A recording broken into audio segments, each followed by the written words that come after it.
CMA exam കഴിഞ്ഞു. സാധാരണഗതിയിൽ ഉണ്ടാകുന്ന കോലാഹലങ്ങളൊന്നും ഉണ്ടായിട്ടില്ല. എക്സാം പറഞ്ഞ ഷെഡ്യൂൾ പറഞ്ഞ രീതിയിൽ നടന്നു. കുട്ടികളുടെ എക്സാമിൻ്റെ ഇവാലുവേഷൻ എന്ന് പറയുന്നത് സാധാരണ പോലെ തന്നെ പഠിച്ച ആൾക്കാർക്ക് വലിയ ബുദ്ധിമുട്ടൊന്നും ഇല്ലാണ്ട് കംപ്ലീറ്റ് ആയി. അത്യാവശ്യം ഫുള്ളി ഫോക്കസ്ഡ് അല്ലാണ്ട് പഠിച്ച ആൾക്കാർക്ക് ചില ടോപ്പിക്കുകൾ, ചില കോസ്റ്റിംഗ്, FM, അക്കൗണ്ട്സ് പോലെയുള്ള പേപ്പറിലൊക്കെ കുറച്ച് ഡിഫിക്കൽട്ടി സ്ട്രഗിൾ ഫീൽ ചെയ്തു. ഫൈനലാണെങ്കിൽ ആസ് യൂഷ്വൽ CFR അതേപോലെ SFM പോലെയുള്ള ടോപ്പിക്കിന് ചെറിയൊരു ബുദ്ധിമുട്ടുണ്ടായി. ഇനി എക്സാം കഴിഞ്ഞിട്ട് എന്ത് എന്നുള്ളത് പലപ്പോഴും പല കുട്ടികൾക്കും അറിയാത്ത കാര്യമാണ്. CMA പഠിക്കുന്ന എല്ലാ കുട്ടികളെ സംബന്ധിച്ചിടത്തോളമുള്ള പ്രധാന വിഷയം അവർക്ക് എന്താണ് കരിയർ, എക്സാം കഴിഞ്ഞ് എന്താണ് നമ്മുടെ പർപ്പസ് എന്ന് കൃത്യമായിട്ട് അറിയില്ല. അപ്പോൾ ഇത് ഒഴിവാക്കാൻ നമ്മൾ എന്ത് ചെയ്യണം? ഇതിനെക്കുറിച്ച് കൃത്യമായിട്ടുള്ള ഒരു അവയർനെസ് ഉണ്ടാക്കണം. പല ആൾക്കാർക്കും ഒരു സ്വന്തം CV ഏത് ഫോർമാറ്റിൽ ഉണ്ടാക്കണം, ഏത് ഫോണ്ടിൽ ടൈപ്പ് ചെയ്യണം എന്നുള്ള കാര്യത്തിലൊക്കെ ഭയങ്കര കൺഫ്യൂഷനാണ്.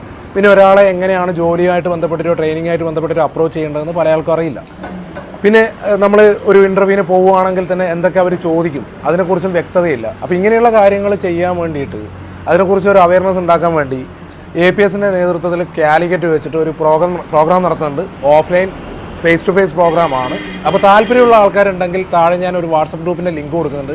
അതിനകത്തൊന്ന് ക്ലിക്ക് ചെയ്യുക. ബാക്കി ഡീറ്റെയിൽസും കാര്യങ്ങളൊക്കെ ആ ഗ്രൂപ്പിൽ നിങ്ങൾക്ക് അവൈലബിൾ ആവും. അത് ഇൻ്റർനെറ്റ് എക്സാം കഴിഞ്ഞ് നിൽക്കുന്ന ആളായിക്കോട്ടെ, ഫൈനൽ എക്സാം കഴിഞ്ഞ് നിൽക്കുന്ന ആളായിക്കോട്ടെ, എന്തിനാണ് നമ്മളൊരു CMA എന്ന് പറഞ്ഞ കോഴ്സ് പഠിച്ചിട്ട് ഇനി അതിനെക്കൊണ്ട് നമുക്ക് ഭാവിയിൽ എങ്ങനെ അത് മുതലാക്കാം എന്ന് പറഞ്ഞാൽ നമുക്കത് എങ്ങനെ എൻകാഷ് ചെയ്യാം, നമ്മുടെ അറിവ് എങ്ങനെ ചിലവാക്കാം, എങ്ങനെ പൈസയാക്കാം, ഇതിനെക്കുറിച്ച് കൃത്യമായിട്ടൊരു മാർഗ്ഗരേഖ തരിക എന്നുള്ളതാണ് ഉദ്ദേശം. പഠിക്കേണ്ട കാര്യങ്ങൾ എന്താണെന്നും എക്സാമിന് എന്തൊക്കെ ചോദിക്കുമെന്നും എക്സാമിന് എന്തൊക്കെ പഠിക്കണമെന്നും എത്ര കാണാപ്പാഠം പഠിക്കണം, എത്ര പ്രാക്ടിക്കലി ചെയ്ത് പഠിക്കണം എന്നുള്ള കാര്യമൊക്കെ നമുക്ക് ഫാക്കൽറ്റീസ് പറഞ്ഞു തരും. പക്ഷേ എക്സാം കഴിഞ്ഞിട്ടാണ് നമ്മുടെ റിയൽ ലൈഫ് സ്റ്റാർട്ട് ചെയ്യുന്നത്. അപ്പോൾ റിയൽ ലൈഫിൽ എന്തൊക്കെയാണ് പ്രശ്നങ്ങൾ ഫേസ് ചെയ്യാൻ വേണ്ടി പോകുന്നത്, അങ്ങനെയുള്ള കാര്യങ്ങളെക്കുറിച്ച് റിയലിസ്റ്റിക് ആയിട്ട് റിയാലിറ്റി എന്താണെന്ന് കൃത്യമായിട്ട് നേരത്തെ മനസ്സിലാക്കിയാൽ നമ്മൾ അനാവശ്യമായിട്ടുള്ള എക്സ്പെക്റ്റേഷൻ ഒഴിവാക്കാം. റിയാലിറ്റി ആക്സെപ്റ്റ് ചെയ്തുകൊണ്ട് നമ്മൾ മുന്നോട്ട് പോയി കഴിഞ്ഞാൽ നമ്മുടെ നോളജ് അപ്സ്കിൽ ചെയ്യാൻ വേണ്ടി പറ്റും. അതേപോലെ നമ്മുടെ സോഫ്റ്റ് സ്കില്ലൊക്കെ നല്ല രീതിയിൽ ബൂസ്റ്റപ്പ് ചെയ്യാൻ വേണ്ടി പറ്റും. അതിന് വേണ്ടിയിട്ട് കുറച്ച് കാര്യങ്ങൾ നിങ്ങളുമായിട്ട് ഷെയർ ചെയ്യാൻ ഞങ്ങൾ ആഗ്രഹിക്കുന്നു. അപ്പോൾ എക്സാം എഴുതിയ എല്ലാ ആൾക്കാരും നല്ല രീതിയിൽ വിജയിക്കട്ടെ. മര്യാദയ്ക്ക് പഠിക്കാത്ത ആളൊക്കെ ചിലപ്പോൾ ഒന്നും കൂടി എഴുതേണ്ടി വരും, എന്നാലും കുഴപ്പമില്ല. അതിനിടയിൽ നമുക്ക് ചെയ്തു തീർക്കാൻ പറ്റുന്ന കുറേ കാര്യങ്ങളെക്കുറിച്ച് നമുക്ക് എന്ത് ചെയ്യാം, ഡിസ്കസ് ചെയ്യാം. All the best.